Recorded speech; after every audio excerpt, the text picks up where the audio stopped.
여호와는 그를 경외하는 자, 곧 그의 인자하심을 바라는 자를 살피사 그들의 영혼을 사망에서 건지시며 그들이 굶주릴 때에 그들을 살리시는도다. 하나님, 이 백성의 영혼이 하나님을 바랍니다. 우리의 영원한 도움과 방패 시기에 오직 여호와 하나님을 바라며 주의 인자하심을, 성실하심을 바라보고 오늘도 그 말씀을 쫓기를 원합니다. 주의 성령의 인도를 받기를 원합니다. 귀한 은혜로 우리의 갈급한 모든 영혼을 채우시며 하나님의 그 생명의 빛으로 인도하여 주옵소서. 예수님 이름으로 기도하옵나이다. 아멘. 오늘 오후부터요, 남침내 교회 총회가 열리는데 짧게 소개해드리면 이 총회는 규모가 상당히 큽니다. 교회 숫자가 한 4-5만 교회가 모입니다. 우리 한인 교회는 한 900여 교회 모이는데 거기에 신학교가 6대 신학교가 다 들어오고요. 선교 단체도 다양한, 그러니까 남침내에 연결된 그런 선교 단체가 무수히 들어옵니다. 규모가 어느 정도냐면 LA에 있는 컨벤션 센터 그 정도입니다. 거기에 수만 명이 모여서 컨퍼런스를 하게 되거든요. 근데 이 영향은 어떻게 미치냐면 전 세계 선교에 영향을 미치고 전 세계 모든 교단에 영향을 미치게 됩니다. 오늘 회의가 열릴 때 우리 하나님께서 세우신 뜻이 있을 테니 적임자들이 세워지고 방향이 잘 정해져서 또 하나님 기뻐하시는 그런 선교가 펼쳐지고 신학 교육이 이루어지고 모든 하나님의 역사가 아름답게 이루어지도록 우리 오늘부터 열리는 총회가 이제 3-4일간 계속 진행이 되거든요. 여기에 하나님의 인도하심이 나타나게 해달라고 합심으로 함께 간절히 기도해 주시길 부탁합니다. 기도하시겠습니다. 아버지 하나님, 모든 역사는 하나님의 경륜과 섭리 가운데 있음을 믿습니다. 우리 하나님께서 우리 침례교단을 세우시고 이 미국 땅과 및 전 세계에 영향력을 끼치게 하심을 감사를 드립니다. 오늘 수많은 선교사들, 목회자들 모여서 또 우리 대의원들 모여서 우리 하나님의 음성을 들으며 하나님의 인도를 받길 원합니다. 아버지 하나님, 우리 모든 신학교들이, 모든 선교 단체들이, 특별히 우리 IMB의 선교가 세계를 온전히 하나님 앞에 올려드릴 뿐만 아니라 하나님의 마음을 시원케 하는 그 길을 가기를 원합니다. 오늘 저녁부터 열리게 되는 모든 회의 가운데 아버지 하나님께서 강한 능력으로 역사해 주시고 모든 이들에게 감동을 끼쳐 주셔서 우리 하나님의 거룩을 향하게 하여 주옵소서. 무엇보다도 이 어두운 세상에 진리의 빛, 사랑의 빛이 비추고 구원의 역사가 일어날 수 있도록 하나님 은혜를 베풀어 주시기를 간절히 원합니다. 모든 임원들 한 사람 한 사람을 하나님의 마음에 합한 대로 세우시고 주의 거룩한 영광을 나타내 주시옵소서. 우리 하나님의 영광스러운 빛이 온 누리 가운데 충만하기를 간절히 원합니다. 인실하시고 감사하신 우리 주님 찬양하며 예수님 이름으로 기도하옵나이다. 아멘. 출애굽 25장 23절부터입니다. 출애굽 25장 23절로 마지막 40절까지 합독하시겠습니다. 너는 조각목으로 상을 만들어 규리는 2규빗, 너비는 1규빗, 높이는 1규빗 반이 되게 하고 순금으로 싸고 주위에 금태를 두르고 그 주위에 손바닥 넓이만한 턱을 만들고 그 턱 주위에 금으로 태를 만들고 그것을 위하여 금고리 넷을 만들어 그 네 발 위 네 모퉁이에 달되 턱 곁에 붙이라. 이는 상을 꿰 채를 을 것이며 또 조각목으로 그 채를 만들고 금으로 싸라 상을 이것으로 맬 것이니라. 너는 대접과 숟가락과 병과 붓는 잔을 만들 때 순금으로 만들며 상 위에 진설병을 두어 항상 내 앞에 있게 할지니라. 너는 순금으로 등잔대를 쳐 만들되 그 밑판과 줄기와 잔과 꽃받침과 꽃을 한 덩이로 연결하고 가지 6을 등잔대 곁에서 나오게 하되 다른 3가지는 이쪽으로 나오고 다른 3가지는 저쪽으로 나오게 하며 이쪽 가지에 살구꽃 형상의 잔셋과 꽃받침과 꽃이 있게 하고 저쪽 가지에도 살구꽃 형상의 잔셋과 꽃받침과 꽃이 있게 하여 등잔대에서 나오는 6가지 길게 할지며 등잔대 줄기에는 살구꽃 형상의 잔넷과 꽃받침과 꽃이 있게 하고 등잔대에서 나온 가지 6을 위하여 꽃받침이 있게 하되 2가지 아래에 한 꽃받침이 있어 줄기와 연결하며 또 2가지 아래에 한 꽃받침이 있어 줄기와 연결하며 또 2가지 아래에 한 꽃받침이 있어 줄기와 연결하게 하고 그 꽃받침과 가지를 줄기와 연결하여 전부를 순금으로 쳐 만들고 등잔 7을 만들어 그 위에 두어 앞을 비치게 하며 그 불집게와 불똥 그릇도 순금으로 만들지니 등잔대와 이 모든 기구를 순금 1달란트로 만들되 너는 삼가 이 산에서 내게 보인 양식대로 할지니라. 오늘은 2가지를 살핍니다. 하나는 떡상이고 또 하나는 등대지요. 이 율례들에서 우리가 살필 텐데 오늘 40절을 보면요, 뭐라고 그러시냐면 우리 하나님께서 모세에게 이걸 보여주셨어요. 그죠? 예, 이게 그냥 된 것이 아니고 그 당시에 무슨 건축 기술이 따로 있었던 게 아니고요.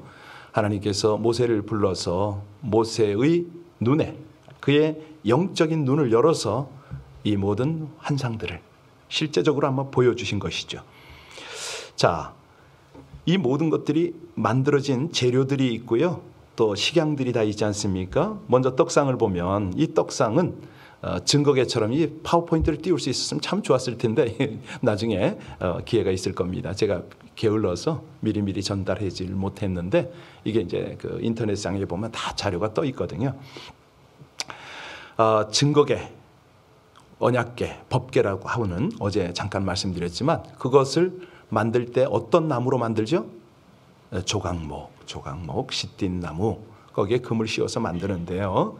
그 사이즈가 이제 떡상 사이즈하고 비슷해요. 오늘 본문에 떡상이 나오는 건 이제 23절을 보시면 그 사이즈가 나옵니다. 23절 같이 한번 볼까요? 같이 읽습니다. 너는 조각목으로 상을 만들되 길이는 2규빗, 너비는 1규빗, 높이는 1규빗 반이 되고. 예, 이거를 인치로 설명하기는 좀 그렇고 센티로 설명하면 여러분 금방 알아들을 것 같아서요. 길이가 90cm입니다. 그리고 폭이 45cm, 높이가 한 68, 70 정도 되는 그런 크기입니다. 그러니까 일반 테이블이에요, 그냥. 이 증거계보다 약간 작은 사이즈 이렇게 이해하시면 되겠습니다. 우리가 떡상 그러면 아주 크게 이렇게 펼쳐진 이런 걸로 생각을 하는데 아주 아담하다 이렇게 이해하면 되겠습니다. 24절을 보면 이 떡상을 무엇으로 쌌다고요? 순금으로. 그리고 금태를 만들었습니다. 그리고 이제 채를 내가지고 양쪽에 이렇게 빼가지고 4명이서 딱 맬 수 있도록 그렇게 하는 것이죠. 그래서 24절 한번 같이 24절, 25절 같이 읽겠습니다. 순금으로 싸고 주위에 금태를 두르고 그 주위엔 손바닥 넓면한 턱을 만들고 그 턱 주위에 금으로 28절로 갈까요? 28절 같이 읽겠습니다. 또 조각목으로 그 채를 만들고 금으로 싸라 상을 이것으로 그렇습니다. 그러니까 운반에 용이하도록 딱 이제 그 손잡이까지 다 뺀 거죠. 그리고 나서 29절에 보면 떡상에 필요한 기구를 만들라. 거기 보면 대접과 또 숟가락과 또 잔 뭐 이런 것들 만듭니다. 한결같이 정금으로 만들어야 되죠. 이제 중요한 것은 이제 이 떡상이 왜 필요합니까? 떡을 그 위에 올리려고 필요한 거 아닙니까? 그걸 우린 떡을 진설병이라고 부르는데 우리 하나님께서 모세를 통해서 이걸 만든 이유가 30절에 그 이유가 있습니다. 같이 읽습니다. 상 위에 진설병을 두어 항상 내 앞에 있게 할지니라. 의미가 여기 있습니다. 그런데 이 출애굽기만 봐가지고는 이게 이해가 안 가요. 왜냐하면 출애굽기는 이제 막 나라가 시작이 되잖아요. 그래서 조직과 구조에 관심이 더 많습니다. 그런데 이 진설병을 만들어서 그 목적, 왜 이 떡이 이렇게 차려지고 이 떡은 어떻게 먹고 이 떡은 어떻게 나누고 이 부분, 자세한 부분에 대해서는 출애굽기는 안 나와요. 레위기에 나오죠. 레위기 말씀을 찾아보면 24장에 그 내용이 나옵니다. 진설병에 대한 율례와 의미를 제가 설명해 드릴게요. 너는 고운 가루를 취하여 떡 12를 굽되 매 덩이를 에바 10분의 2로 하여 여호와 앞 순결한 상 위에 2줄로 한 줄에 6씩 진설하고 너는 또 정결한 유향을 그 매 줄 위에 두어 기념물로 여호와께 화제를 삼을 것이며 항상 매 안식일에 이 떡을 여호와 앞에 진설할지니 쭉 이렇게 말씀을 하시면서 이것이 영원한 규례다, 언약이다 이렇게 말씀을 하세요. 그리고 이 떡은 아론과 그 자손에게 돌리고 그것을 거룩한 곳에서 먹으라 쭉 말씀을 하세요. 그래서 출애굽기와 레위기를 함께 봐야 이게 딱 열리거든요. 자, 떡을 어떻게 진설하라고 했냐면 고운 가루 에바의 10분의 2로 떡을 구워서 6개씩 2줄로 이렇게 진설을 하라고 그랬습니다. 그리고 그 위에 금잔을 놓고 유향을 피워서 화제를 삼으라. 매 안식일마다 이 떡을 진설하라. 이렇게 쭉 말씀을 하세요. 여러분, 떡이 몇 개라고 제가 설명했습니까? 12개 맞습니다. 그러면 12는 뭘 상징합니까? 그렇지요. 예, 정확하십니다. 이스라엘의 12지파예요. 이스라엘을 위한 거죠. 하나님의 영원한 언약입니다. 그런 의미에서 우리 하나님은요, 이스라엘을 떡으로 받으시잖아요. 이스라엘이 하나님 앞에 뭐라고요? 떡인 거예요.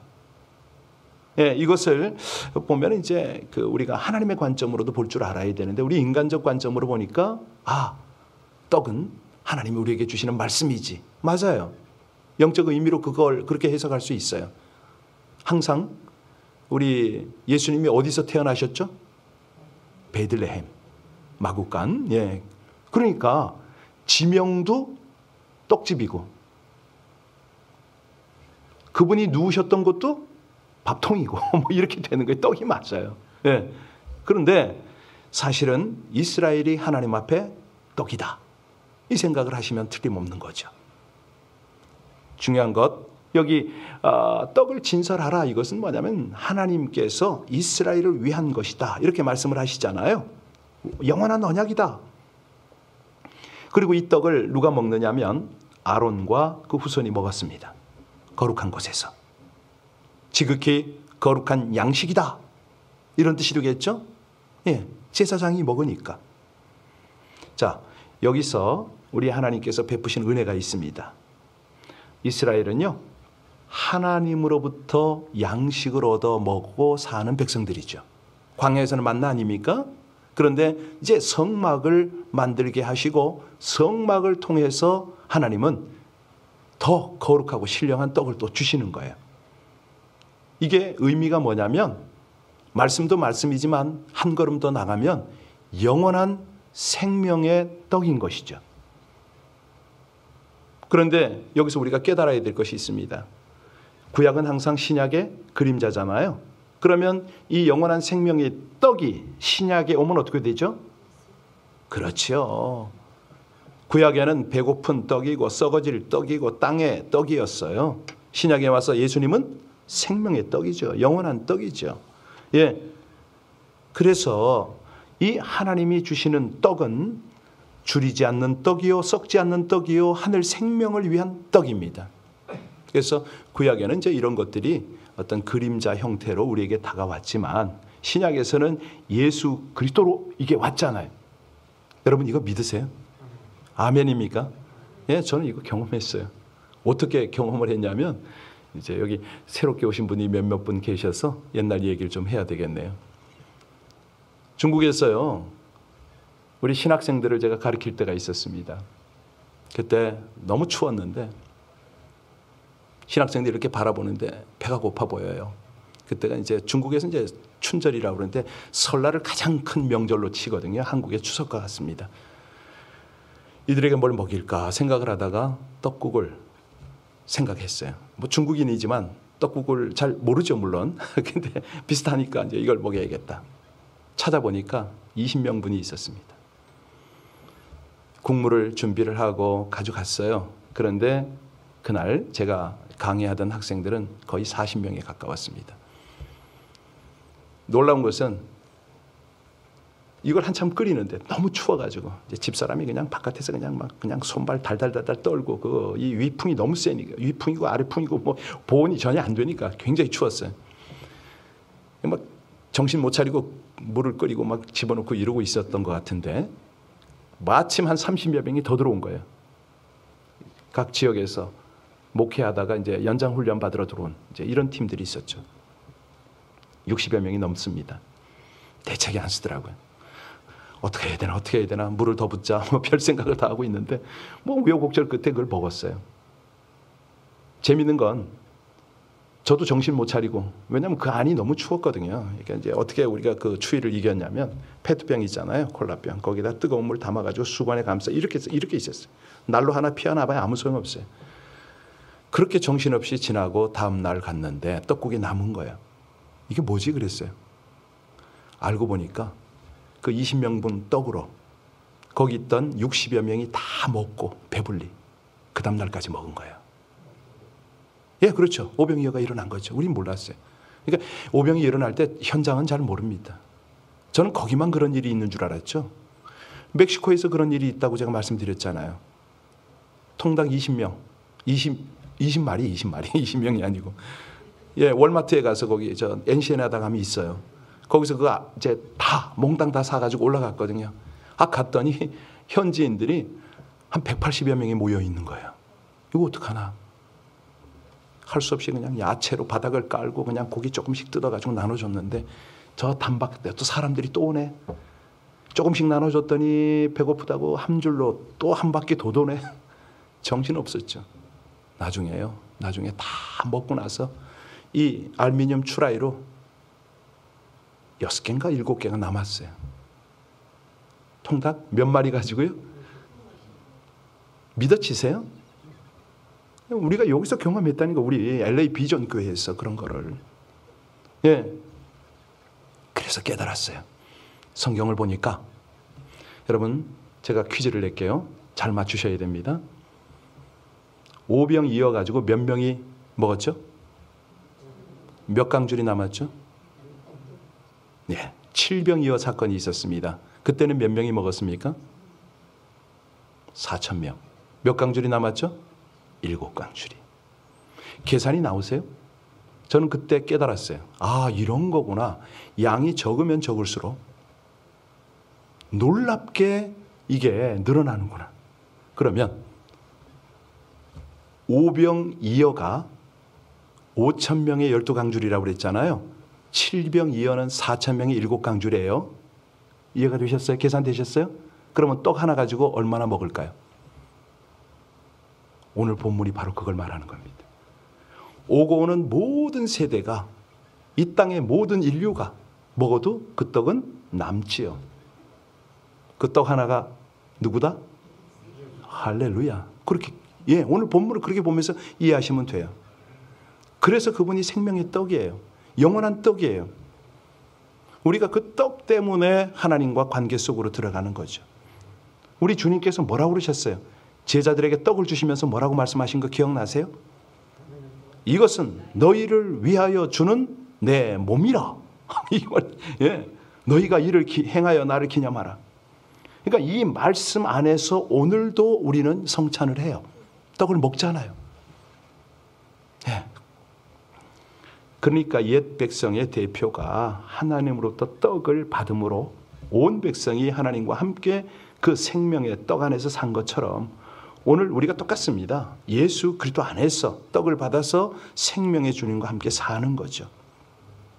그래서 성찬 예배를 드릴 때요, 여러분 그냥 이렇게 그냥 습관적으로 하지 마세요. 맞아. 그때 김아무개 목사가 그런 경험을 나눴지. 맞죠? 여기도 그런 역사. 그래서 예, 정말 중요합니다. 우리는요, 다른 게 아니라 주의 생명으로 살아가는 인생들 아닙니까? 육체의 생명도 우리 영의 생명도 모든 삶의 부분을 우리 주님께서 주신 그 생명을 먹고 사는 백성들인 거예요. 그러니까 우린 감사해야 되는 거죠.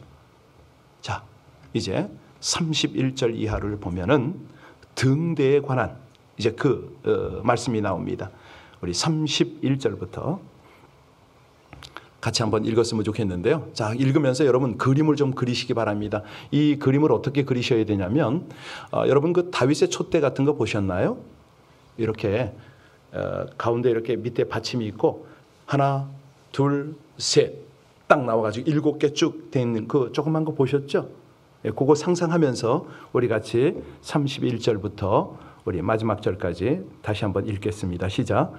너는 순금으로 등잔대를 쳐 만들되 그 밑판과 줄기와 꽃받침과 꽃을 한 덩이로 연결하고 가지 6을 등잔대 곁에서 나오게 하되 다른 3가지는 이쪽으로 나오고 다른 3가지는 저쪽으로 나오게 하며 이쪽 가지에 살구꽃 형상의 잔셋과 꽃받침과 꽃이 있게 하고 저쪽 가지에도 살구꽃 형상의 잔셋과 꽃받침과 꽃이 있게 하여 등잔대에서 나온 가지 6을 갖게 할지며 등잔대 줄기에는 살구꽃 형상의 잔넷과 꽃받침과 꽃이 있게 하고 등잔대에서 나온 여러 가지 6을 위하여 꽃받침이 있게 하되 2가지 아래에 한 꽃받침이 있어 줄기와 연결하며 또 2가지 아래에 한 꽃받침이 있어 줄기와 연결하며 또 2가지 아래에 한 꽃받침이 있어 줄기와 연결하고 그 꽃받침과 가지를 줄기와 연결하여 전부를 순금으로 쳐 만들고 등잔 7을 만들어 그 위에 두어 앞을 비추게 하며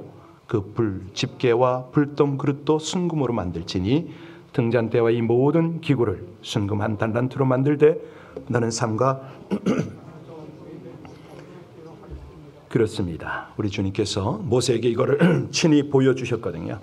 그래서 성경을 읽을 때 우리가 상상의 눈을 열고 이걸 참 보는 게 참 중요합니다. 이 설명은 복잡하게 돼 있지만 그냥 아주 간단해요. 다만 여기 이제 그 살구꽃이라는 단어가 굉장히 우리 눈에 들어오죠. 살구꽃 형상이라고 그랬는데 이걸 쉐카드라고 그럽니다. 이제 뜻은 뭐냐면 밤을 새우다, 경성하다, 뭐 이런 뜻이 있습니다. 그래서 영적 각성, 부단한 어떤 그 주의와 보호, 뭐 이렇게 이해하면 되겠습니다. 하나하나 나오는 게 다 살구꽃 형상이에요. 깨어서. 그런데 이 등잔대 위에 뭐가 있습니까? 뭘 붓죠? 기름을 붓잖아요. 왜요?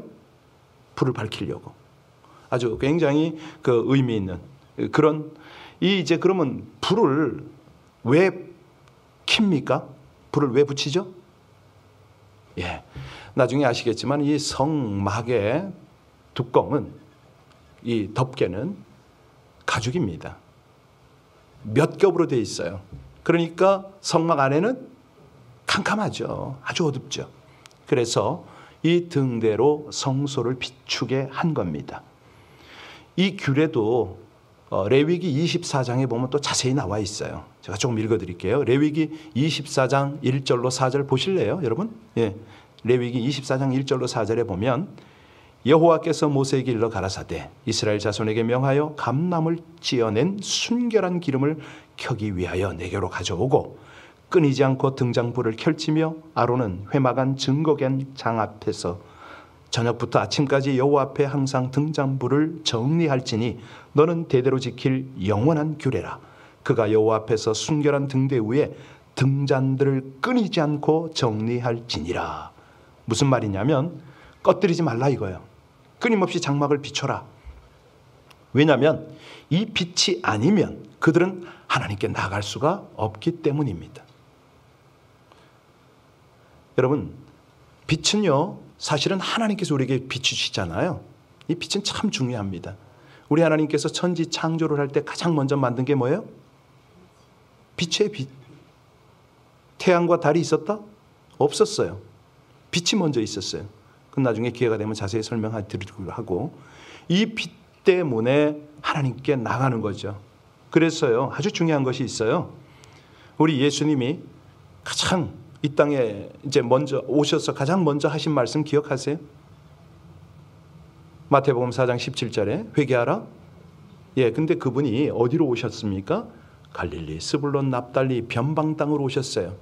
그런데 이 말씀이 이사야서 9장 2절에 있거든요. 흑암에 앉은 백성에게 사망의 그늘진 곳에 빛이 비추었도다. 바로 이렇게 시작을 해요.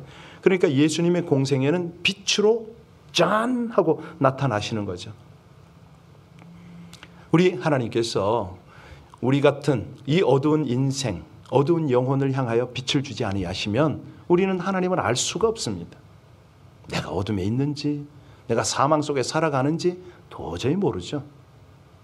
그런데 하나님께서 진리로 빛을 쫙 비추니까 영혼이 확 깨어나는 거예요. 보이는 거예요. 뭐가요? 하나님이 보이고 진리가 보이고 생명의 길이 보이는 겁니다. 그래서 이 등잔의 빛이 참 중요한데 실제는 이것을 이제 우리가 성령의 조명 이렇게 볼 수도 있어요. 그러니까 하나님의 빛이 아니면 우리 하나님께서 우리에게 빛을 비추지 아니하시면 우리는 뭐 길을 잃고 헤맬 수밖에 없는 거죠. 자, 하나님을 만나고 그 손으로부터 떡을 받고 빛으로 조명을 받으면서 우리가 살아가는 인생인데요. 예전에는 그 백성 가운데 빛이요 생명이 되셨던 하나님께서 우리의 영원한 빛과 생명이 되기 위해서 지금은 어찌하십니까? 아들을 보내셨잖아요. 그분은 참 빛입니다. 우리 예수님을 보면 하나님이 보이잖아요. 예수님의 말씀을 들으면 진리가 깨달아지잖아요. 아니, 우리 예수님이 부활의 빛이 되셨잖아요. 그 영광의 빛이잖아요. 여러분들에게 우리 예수님은 어떤 분인지 몰라도 저에게는 영광이세요. 부활의 영광의 빛 가운데서 우리 하나님을 보고 그 하나님과 함께 친밀한 교제를 누리는 거죠. 하나님을 좀 경망스럽지만 먹고 마시고 그분을 누리면서 말도 안 되는 이런 은혜를 우리가 누리고 있습니다. 우리 주님이야말로 세상에 생명을 주시는 참 생명을 주시는 생명의 떡이고 모든 어둠, 모든 어리석음을 밝혀버리는 진리의 빛이고 그러시잖아요. 우리가 이 참빛 안에서 생명제신 주와 더불어서 연합해서 살 때에 우리 하나님이 얼마나 기뻐하시겠습니까? 이 아침도 그런 은혜가 있기를 주의 이름으로 축원합니다. 기도하시겠습니다. 세상의 유혹과 인생의 방황을 멈추고 다시 은혜의 자리로 돌아오게 하여 주시옵소서. 예수님의 보혈을 의지하는 믿음으로 하나님 보좌 앞 은혜의 자리로 나아가길 원합니다. 조각목 같은 인생이 영생의 구원을 받고 하나님과 교제하는 은혜를 입었사오니 주의 보좌 앞에서 마땅한 경배를 올리는 예배자로 살게 하여 주시옵소서. 곤핍한 상황 중에 신령한 양식과 생명의 빛으로 함께하여 주시는 하나님의 임재와 동행 가운데 살며 그 은혜를 전하게 하여 주시옵소서. 무엇보다 세상 사람들이 하나님께 돌아와 예수님을 영접하여 신령한 영의 양식과 거룩한 생명의 빛을 누리는 은혜의 삶을 살 수 있기를 간절히 기도하며 우리 주 예수님 이름으로 간구하옵나이다. 아멘. 설교에서 유머를 못하니까 찬송으로 유머를 제가 합니다. 음을 못 맞춰가지고 많은 분들이 영상에서 제 찬양하는 걸 들으면서 그렇게 우습답니다. 괜찮으세요? 제가 워낙 음치입니다. 감사드리고요. 잠시 후에 저는 출발했다가 금요일날 늦게 아마 돌아올 것 같고요. 내일부터는 우리 김기현 목사님이 수고를 좀 해주실 텐데, 그래도 또 우리 목사님 약간 좀 죄송스러운 마음도 있고 또 기대하는 마음도 있습니다. 죄송스러운 마음은 뭔가 하니 평소에 이렇게 설교 자리를 많이 내어드리면 참 좋을 뻔했는데 제가 있을 때는 제가 최선을 다한다고 말을 했어요. 그리고 이제 그 한 부분이 좀 죄송스럽고 그러나 기대가 되잖아요. 또 우리 젊은 감각, 저 새로운 시선이 있을 겁니다. 영적으로 함께 또 하나님께서 우리 김 목사님을 통해서 주실 은혜가 있으니까 여러분들 기대하시고 온라인에 계신 분들 기대합니다. 이렇게 다 빠져나가시면 안 되고 계속해서 우리 함께 관계를 갖고 더 큰 은혜가 있을 거니까요. 함께 우리 의리를 지키면서 갔으면 참 좋겠습니다. 우리 함께 기도하겠습니다. 기도할 때 하나님, 우리가 이 땅에서 먹고 마셔도 계속 배고픈 것을 고백합니다. 정말 돌아서면 어두운 길로 향하고 있는 우리의 영적인 상태를 고백합니다. 불쌍히 여기셔서 날마다 우리 주 예수로 우리의 생명이 더욱 풍성하게 해달라고, 우리 사랑하는 지체들, 우리 자녀들, 우리 모든 사랑하는 권속들이 한결같이 하늘의 신령한 떡, 이 땅에 생명의 빛을 받으며 살아갈 수 있게 해달라고 우리 나라 민족 위해서, 우리 모든 공동체를 위해서, 또 지금 오늘부터 열리는 뇌시빌에서 열리는 우리 총회를 위해서 합심으로 함께 간절히 기도 올리겠습니다. 아버지 하나님, 이 모든 상황을 주님 앞에 올려드립니다. 감사하신 아버지 하나님, 하나님께서 주시는 은혜 가운데 우리 아버지 하나님이 기뻐하시는 하나님의 거룩한 기름 부으심, 아버지 하나님의 놀라운 능력들이 함께 하시기를 간절히 원합니다. 주의 은혜 사모하고 하나님의 그 진리의 빛을 따르기를 원하는 주의 백성들입니다. 아버지 하나님, 이 아침에도 기도가 깊어질 수 있도록 하나님의 거룩한 보좌 앞에 감사함으로 간절함으로 나가는 모든 무릎들이 되게 하여 주시옵소서. 그 입술들이 되게 하여 주시옵소서. 간절함이 있습니다. 우리 하나님의 생명의 떡이 아니면, 신령한 영의 양식이 아니면 우리가 이 땅에 아버지 하나님 지치고 또 쓰러질 수밖에 없음을 고백합니다. 하나님, 우리 아버지 하나님께서 주시는 그 예수 그리스도 주님의 귀한 떡으로만 살게 하여 주옵시고, 아버지 하나님께서 조명하시는 진리의 빛 가운데 늘 살아갈 수 있도록 저희들을 주장하여 주시기를 간절히 원합니다. 하나님, 기도하다가 주의 마음 더 깊이 깨달아 알게 하여 주옵시고, 기도하다가 우리 주님 주시는 귀한 은혜 가운데 날마다 더 가까이 나가는 저희들 되게 하시기를 간절히 원합니다. 진실하시고 감사하신 우리 주님 찬양